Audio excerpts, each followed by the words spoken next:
Soy Daniel Pernas de DPS Trading y aquí estamos con un nuevo vídeo resumen. Semana donde muchas de las magníficas han presentado resultados, después veremos los gráficos, también como siempre haremos el repaso del mercado, pero antes vamos a empezar por varias estadísticas que creo que te pueden aportar bastante valor. Empezando por la primera de ellas, ahora estamos entrando en el mes de noviembre, un mes que tradicionalmente es bastante positivo para las bolsas. Si tomamos en cuenta estadísticas de los 10 últimos años sería el mejor mes del año y si tenemos en cuenta que estamos ante un año electoral pues también sería el mes con mayor rentabilidad. Además, si nos vamos a la siguiente diapositiva y extendemos el retorno a los 3 siguientes meses, aquí lo que podemos apreciar es que históricamente si invertimos en el mes de noviembre tenemos la mejor rentabilidad en 3 meses. Son datos desde el año 1950 y aquí lo que tenemos es que si invertimos en noviembre la rentabilidad media de los 3 siguientes meses sería del 4,4%, ligeramente superior a la rentabilidad en caso de invertir en octubre. En ese caso, si invertimos en octubre, la rentabilidad para octubre, noviembre y diciembre de media fue de un 4,3%. Ya muy alejados quedarían las rentabilidades a 3 meses, tomando como referencia los distintos meses del año. Si seguimos ampliando el horizonte temporal, aquí lo que tenemos son datos desde el año 1950 de cuál es el mejor periodo de 6 meses. Como podemos apreciar, el mejor periodo de 6 meses sería el de noviembre a abril, con un porcentaje de positivos del 77% y con una media de rentabilidad del 7,1%, unos datos ligeramente superiores a la rentabilidad en 6 meses si iniciamos el conteo en el mes de octubre. Por tanto, a nivel de estadísticas históricas, tanto para 3 meses como para 6 meses, las rentabilidades son positivas. Ahora, la siguiente estadística me parece bastante interesante y es que nos muestra la rentabilidad en estos 6 mejores meses del año, pero aquí filtrados con esta característica. Si previamente los 6 meses anteriores, es decir, si en la pauta de Sell in May and Go Away, previamente tenemos rentabilidades superiores al 10%. Esto desde el año 1954 ha sucedido en 11 ocasiones, sería la 12ª en esta ocasión de 2024, y cuando esto sucede, para los 6 siguientes meses, la rentabilidad media fue del 13,2%, con un porcentaje de positivos del 90,9%. De todas las ocasiones anteriores, únicamente en el año 2021 tuvimos una rentabilidad negativa para los siguientes 6 meses del año. Lo que digo siempre, estadísticas no son certezas, pero mejor siempre tenerlas a favor. Ahora, el siguiente gráfico también me parece bastante ilustrativo. Fue compartido en el Twitter de Ryan the Trick y aquí lo que nos muestra por un lado sería con línea dibujada en color verde la proyección de Carson Investment Research para el SP500 para el año 2024 y para basarse para esta proyección ha tenido como estadísticas por un lado el comportamiento de un año medio del SP500, el comportamiento de los últimos 20 años, el comportamiento del cuarto ciclo presidencial, el comportamiento del cuarto año de un nuevo presidente, el comportamiento después de un año con ganancias superiores al 20% y también está teniendo en cuenta meses de enero y febrero positivos. Por otro lado, tenemos con línea dibujada en color azul en comportamiento del SP500 durante este año 2024. Como podemos apreciar, pues se están asemejando bastante bien estos dos comportamientos, es decir, la proyección está siendo bastante buena. Si bien hay que decir que Carson Investment Research esperaba una rentabilidad menor, aquí aparecen las rentabilidades proyectadas para el SP500 para este año. Sin embargo, la rentabilidad del 2024 está siendo bastante superior, ahora mismo con ganancias superiores al 20%. Sin embargo, si este comportamiento prosigue, es decir, si van alineados tanto el SP500 como la proyección de Carson Investment Research, pues los 2 últimos meses del año a priori pueden ser bastante positivos. Bien, una vez vistas estas estadísticas que espero que te hayan aportado valor, dímelo en comentarios. Ahora sí, nos vamos ya a lo realmente importante porque al final las estadísticas te dan contexto, pero al final quien manda es el gráfico. Ahora sí, 2 segundos para el disclaimer. ¡Arrancamos! Bien, vamos a empezar el repaso como siempre por el Nasdaq 100, índice tecnológico que continúa con el objetivo activado por segundo impulso alcista hacia niveles de 20.840. Si bien esta semana ha hecho algo que no me gusta, por un lado te ha dejado aquí un hueco bajista y por otro lado ha perdido el primer soporte de corto plazo. Ha perdido este primer nivel de soporte que marcamos la semana pasada. De hecho, aquí hasta podríamos hablar de una especie de divergencia bajista. Por tanto, a tenor de lo que ha sucedido en el Nasdaq y a pesar de tener este objetivo activado, yo empezaría a tener precaución al menos en el cortísimo plazo. Ahora, ¿qué niveles a tener en cuenta? Bien, pues el siguiente nivel de soporte pasaría por los 19.622 y por este hueco alcista. Después también tendría soporte en la media de 200, en los 18.400 y la directriz que viene uniendo mínimos. También destacar que de momento, a pesar de esta subida de corto plazo, no hemos superado los máximos anteriores, a diferencia de otros índices americanos. Ahora, si nos vamos a un gráfico semanal, vemos que la tendencia de medio a largo plazo continúa siendo alcista. Quizás ahora pudiésemos tener alguna pequeña corrección de corto plazo, no lo sé, pero para medio a largo plazo falta todavía mucho para deteriorarse el gráfico. Ahora, si nos vamos al SP500, vemos que continúa el objetivo activado por segundo impulso alcista hacia niveles de 6.050 puntos. A corto plazo ha tenido una mala semana, también nos ha dejado un hueco bajista que ahora mismo también sería resistencia y hemos perdido el nivel de soporte que marcamos la semana pasada, a nivel de 5.762. Tras perder ese nivel, las caídas se aceleran. Ahora, el siguiente nivel de referencia estaría en esta zona sombreada en el entorno de los 5.670, después ya quedaría la media de 200 y niveles de 5.402. Si nos vamos al Dow Jones, también podemos ver que tiene todavía activado objetivo por segundo impulso alcista hacia niveles de 47.250. A corto plazo también se encuentra corrigiendo y tendría como primera zona de soporte la zona de la media y esta directriz que viene uniendo mínimos, además de niveles Fibonacci de esta última subida. Ahora, si nos vamos al Russell 2000, índice de empresas de pequeña a mediana capitalización, una semana más comentamos el objetivo que tiene pendiente por triple suelo, objetivo hacia niveles de 2.408. En el camino tiene una importante zona de resistencia como es esta zona sombreada conformada por los máximos anuales y como primera zona de soporte tendríamos los 2.180, la zona de la media y niveles de 1.992 puntos. Si nos vamos al SP600, otro índice de empresas de pequeña a mediana capitalización, también tendría objetivo pendiente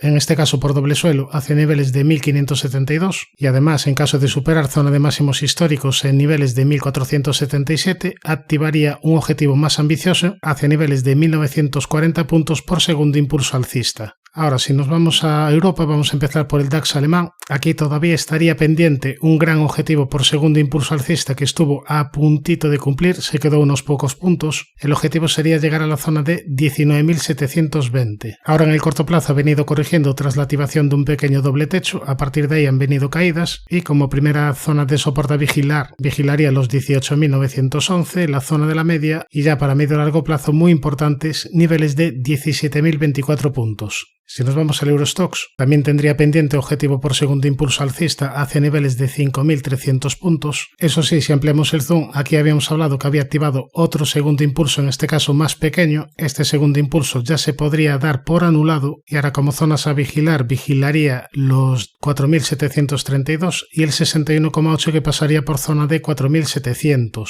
Es cierto que a corto plazo está teniendo dificultades, pero lo más probable es que a medio plazo se vaya a dirigir a cumplir el objetivo que tiene pendiente. Ahora, si nos vamos al IBEX 35 índice español, se encuentra en tendencia alcista realizando mínimos y máximos crecientes, eso sí ya cerca de resistencias importantes. Ahora, si ampliamos el zoom, vemos que de momento ha conseguido respetar el nivel de soporte de corto plazo de los 11.563. Perder este nivel sería negativo para corto plazo, después tendría soporte en la zona de la media y ya para medio largo plazo muy importantes los 10.298 puntos. Nos vamos al CAC índice francés, que en el medio largo plazo tiene todavía objetivos pendientes, por un lado por segundo impulso hacia niveles de 9.260 y por otro lado objetivo por rectángulo hacia niveles de 9.760. Eso para medio a largo plazo. Para corto plazo está teniendo dificultades desde que perdió esta zona de soporte de los 7.899. Recientemente habíamos avisado de una estructura alcista por hombro cabeza hombro invertido, aunque también decíamos que teníamos por el camino una importante resistencia como era la media de 200. Pues bien, no fue capaz de superar la zona de la media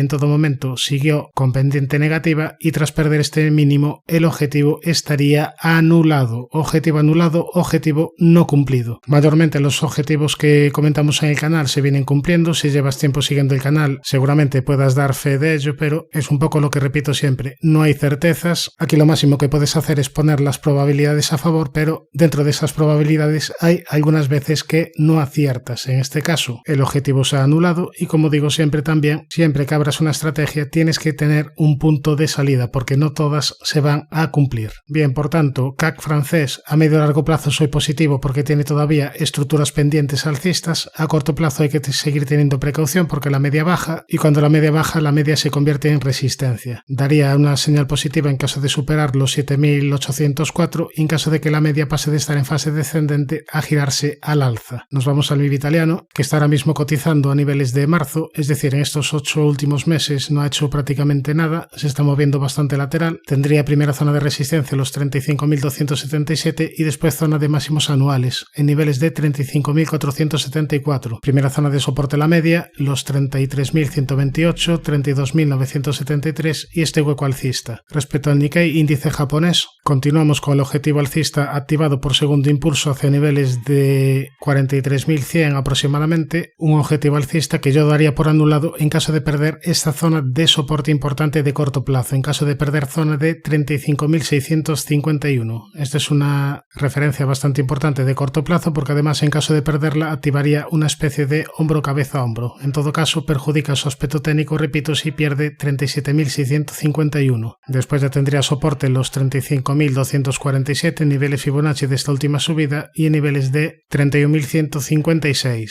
Respecto al VIX, índice de volatilidad, una semana más comentamos la resistencia importante que tiene en esta zona sombreada amarilla. Fíjate que esta semana fue de nuevo a testear este nivel y de momento no fue capaz de superarla. Superar niveles de 23.87 sería peligroso porque podríamos tener repuntes de volatilidad y por tanto esto favorecería consolidación en renta variable. Por otro lado, como niveles de soporte a vigilar, vigilaría la zona de la media y los 14.99. En el apartado de acciones hoy vamos a analizar las 7 magníficas. Vamos a empezar por Apple, gráfico semanal que se encuentra en tendencia alcista realizando mínimos y máximos crecientes, eso sí, con los objetivos ya cumplidos. De momento ha frenado estas subidas en la zona de máximos anteriores y ahora como nivel clave a vigilar estarían los 195,77. Precaución si pierde este nivel porque estaría activando una estructura de doble techo. Mientras sea capaz de respetar este nivel no habría mayor problema. Si nos vamos a gráfico diario, vemos como el corto plazo perdió la directriz que venía uniendo mínimos, a partir de ahí vinieron más caídas y ahora vigilaría como primera zona de soporte importante zona de la media y los 213,92. En cuanto a valoración, Apple ahora mismo no estaría especialmente barata, estaría cotizando a un nivel PER de 36,6 veces beneficios, cuando en los últimos 5 años su nivel PER fue de 26,07 aproximadamente. Ahora nos vamos ya a analizar Alphabet, que presentó resultados. Con la presentación de resultados abrió con un importante hueco alcista, pero la vela que nos dejó no fue demasiado positiva. Aquí la vemos, marcó máximos en el entorno de los 183,79, cerró este importante hueco bajista que había abierto previamente, pero una vez que te marca máximos se ha venido abajo. Ahora con esta caída va a ser importante si la media de 200 empieza a actuar de soporte. Después también vigilaría como zona de soporte los 161,12. Quizás te preguntes si lo que ha hecho recientemente es una estructura de hombro cabeza hombro invertido. Bueno, esta era una estructura que te proponía vigilar hace semanas. A mí personalmente me hubiese gustado que hubiese corregido un poquito más.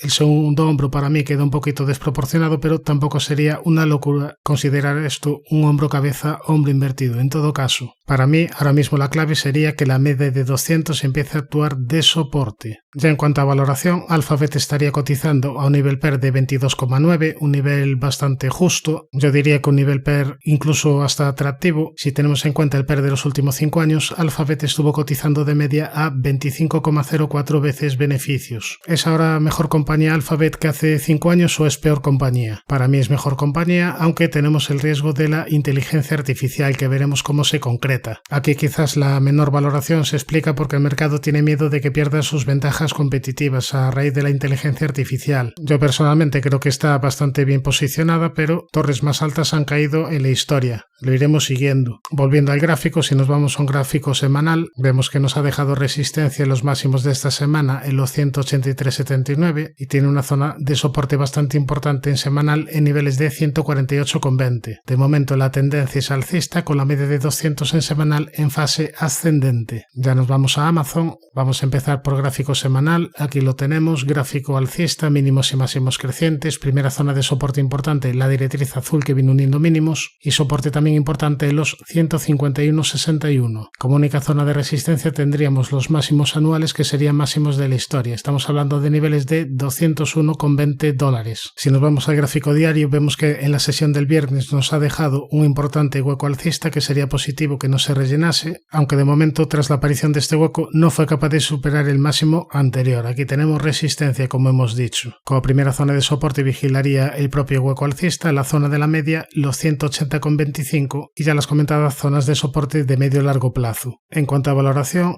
Amazon estaría cotizando a un nivel PER de 42,4 veces beneficios, un nivel PER que quizás te parezca bastante alto, pero si lo comparamos con la media de los últimos 5 años, estuvo cotizando a un nivel PER de 75 veces beneficios. Ahora nos vamos a ver el aspecto técnico de Meta, que continúa en tendencia alcista, realizando mínimos y máximos crecientes, aunque aquí para corto plazo yo tendría bastante precaución si pierde niveles de 561,50. ¿Por qué? Porque estaría activando una estructura de doble techo. En caso de perder este nivel de soporte, quizás pudiéramos ver una corrección adicional para testear la media de 200 en diario. En gráfico semanal, la vela que nos ha dejado esta semana no ha sido demasiado positiva, pero el aspecto técnico de fondo es bastante alcista, con zona de soporte importante en esta directriz que viene uniendo mínimos, también soporte importante en la media de 200 que eso sí se encuentra un poquito alejada del precio. En cuanto a valoración, Meta estaría cotizando a 26,8 veces beneficios, una valoración bastante justa en relación a la calidad de la compañía, y aquí si la comparamos con la valoración de los últimos 5 años, ahí Meta estuvo cotizando a un nivel PER de 24 veces beneficios. Nos vamos ya a Microsoft, vamos a empezar por gráfico semanal en clara tendencia alcista, realizando mínimos y máximos crecientes, con zona de la media de 200 sesiones en fase ascendente. Es verdad que en los últimos meses ha perdido momentum, ha perdido fuerza, pero de momento no está dando señales de debilidad. La primera señal de debilidad vendría en caso de perder la zona sombreada amarilla, en caso de perder niveles de $384,89.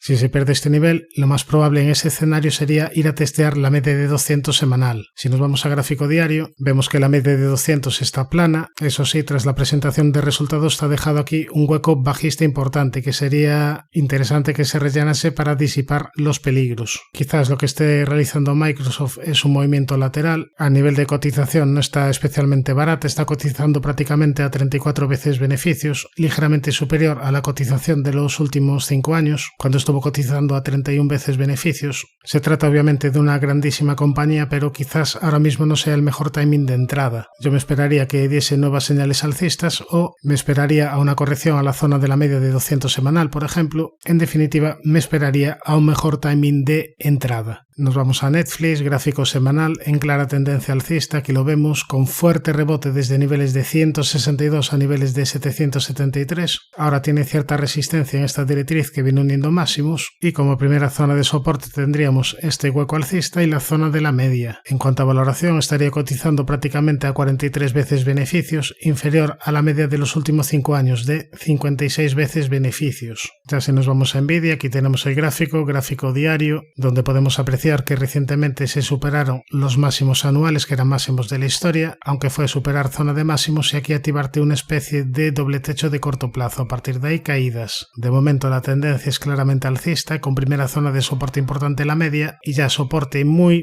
importante en niveles de 90,68. Perder los 90,68 ya sería una señal negativa para medio plazo. En cuanto a valoración estaría cotizando a un nivel PER de 63,6 veces beneficios en línea con la media de los últimos 5 años. Si nos vamos a gráfico semanal, aquí vemos que la tendencia obviamente es alcista con la media de 200 en fase ascendente, aunque el precio se encuentra bastante alejado de la media. Fíjate que aquí realizó nuevos máximos en el precio cuando en indicadores los máximos fueron decrecientes. Por tanto, quizás aquí necesite consolidar un poquito más y a partir de ahí ya veríamos. Respecto a Tesla, aquí tenemos gráfico semanal con la media de 200 plana y con ciertas dificultades para proseguir con las subidas. Aquí tenemos una zona de máximos bastante importante, zona que superó ligeramente pero a cierres no fue capaz de hacerlo. Ahora, si nos vamos a gráfico diario, aquí como positivo tenemos este gran hueco alcista que sería importante que no se rellenase y ahora confirmaría mejoría y confirmaría un mejor escenario técnico si es capaz de superar la zona de los 273,54. Bueno, realmente técnicamente ya ha dado cierta mejoría, primero tras la activación de este hombro cabeza invertido que ya estaría cumplido y después ahora recientemente te dejó este hueco alcista que es positivo. Repito, sería importante que no se rellenase. En cuanto a su valoración, Tesla estaría cotizando a un nivel de 68 veces beneficios, bastante inferior a la media de los últimos 5 años, que fue de 225 veces beneficios.